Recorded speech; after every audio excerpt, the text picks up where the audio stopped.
মৃত ব্যক্তিদেরকে যখন মাটি দেয় তখন আমরা এ আয়াতে কারিমা পড়ি, ঠিক না? কি বলতেছি?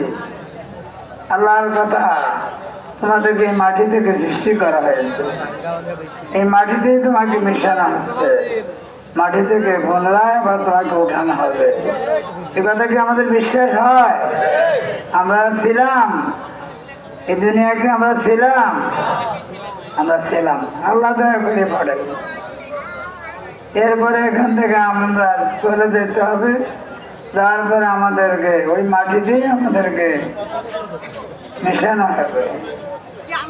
আবার আল্লাহর পক্ষ থেকে তখন নির্দেশ দেওয়া হবে, ইসরাফিল আলাইহিস সালাম সিংহে ফুঁক দিবেন, তখন সকলে আবার এ কবর থেকে উঠবে। এ কোরআনে আছে কথা। তাহলে আমরা সেই দিন কেন উঠবো?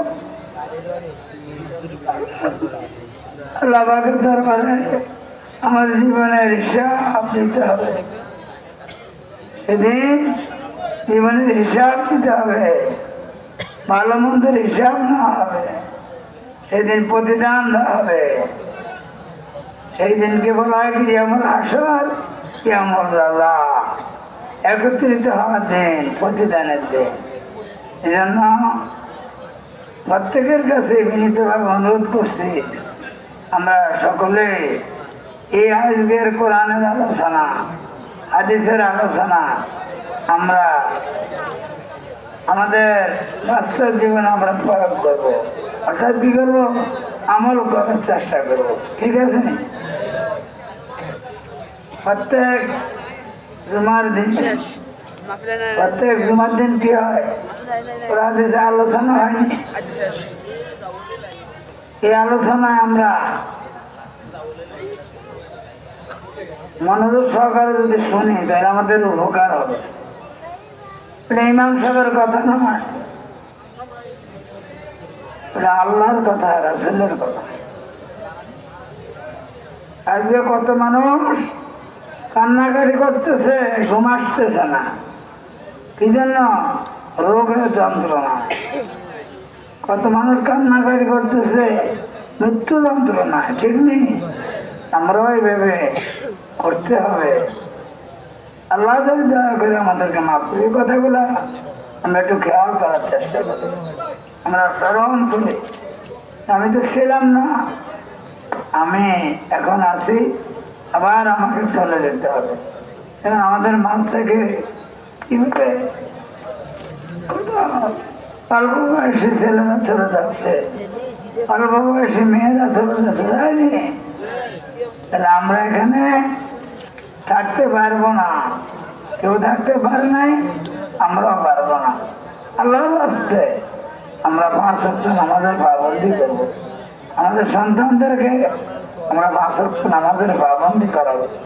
তারা যেন 5 ওয়াক্ত নামাজের দ্বারা গুরুত্ব আরোপ করে, এহতেমাম করে। হুজুর যে ওয়াজগুলো করেছেন, মিথ্যা কথা মুসলমান বলতে পারে না, মুসলমান হিংসা করতে পারে না, বিবাদ করতে পারে না। এ কথা কার কথা? আল্লাহ রাসূলের কথা। আমি স্বার্থের জন্য যদি মিথ্যা বলি, একে আমার লাভ হবে না ক্ষতি হবে? ক্ষতি হবে। এ কথাগুলো আমরা একটু খেয়াল রাখি। দুনিয়ার ক্ষতি কিছু না, কিন্তু এখানে আমার কি আছে? আমার লাভ আছে। এমন এক মানুষ যারা কি ছিল? হত দরিদ্র ছিল, খাইতে পারে নাই, ঠিক মতো কাপড় পরতে পারে না, তাদের বড় বড় দালান কোঠা আছে, ঠিক নেই? আল্লাহ বলছেন, কলিল্লাহুম্মা মালিকাল মুলকা তুতিল মুলকা মান তাশাউ ওয়া তানজিলুল মুলকা মিম্মান তাশাউ ওয়া তুইজ্জু মান তাশাউ ওয়া তুযিল্লু মান তাশাউ বিয়াদিকাল খায়র ইন্নাকা আলা কুল্লি শাইইন কাদির। আল্লাহ পাকের হাতে কি সর্বময় ক্ষমতা। তিনি কাউকে সম্পদ দান করেন, আবার সম্পদ ছিনিয়ে আনেন।